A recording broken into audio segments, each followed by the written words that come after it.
And welcome back to Sports Weekly on IEMG. We had our final county clash of the high school baseball season, and it was all Citrus Belt League baseball out there. We had some great games, including Cajon versus Yucaipa, wrapping up their 3-game CBL series out there at San Manuel Stadium. So let's take you out there. Man, Cowboys and Thunderbirds, and it did not disappoint. What a game that needed extra innings to decide. There's the Cowboys getting ready to take on the T-Birds, the final game of the 3-game series. Cajon looking for the series sweep and trying to get a big win for their athletic director. There he is, Rich Imbriani, the retiring AD of Cajon High School, being presented a ceremonial bat by his team and being congratulated by the umpire. And, of course, Coach Grande there from Cajon, Coach Imbriani, Rich Imbriani, calling it a career after the end of this season. But Cajon and Yucaipa, what a series.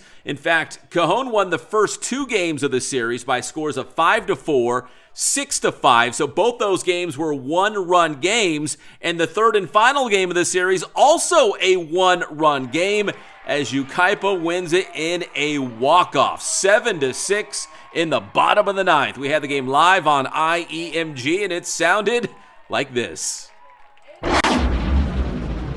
On second and third, after Estrada went and stole second base, as the 2-2 pitch is lined up the middle, goes off Garcia, and there's no play as another run comes across, and that's going to be an infield single for Romero, extending the lead to 6-0 here for Yucaipa in the bottom half of this first inning. As the 3-2 offering from McGee is way up and outside for ball 4, and Cajon does get 1 run across as the 1-1 pitch is lined over the shortstop's head and into left field, and around comes Salazar to the plate, not in time as Salazar comes around and scores to give Cajon another run on the board. And the 3-1 pitch with the runner at first taken off is lined into right field, and the right fielder cannot come up with it with 1 runner across. And the second one does not score because the runner is thrown out at second, trying to stretch out a double. The 1-2 pitch is lined down the third base line, and the runner is coming around to score as the left fielder couldn't corral it and falls down. And all the way from first comes Steven Rubio on that double from Hugo Sanchez as the 0-2 is swung on and lined past the first baseman and down the first base line as 2 runners come around to score, and this ball game is tied. The 0-2 offering swung on and into right field, and Yucaipa is going to win this game with the walk-off single from Scribner and ends this game in extra innings by a final score of 7-6 in 9 innings against the Cowboys, who were super resilient and never give up and fight back despite being down 6-0 at the start of this game.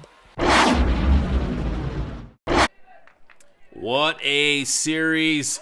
A finale between Cajon and Yucaipa. Now to Redlands taking on Beaumont out there at the county clash. That's Nate Jimenez on the bump for Redlands.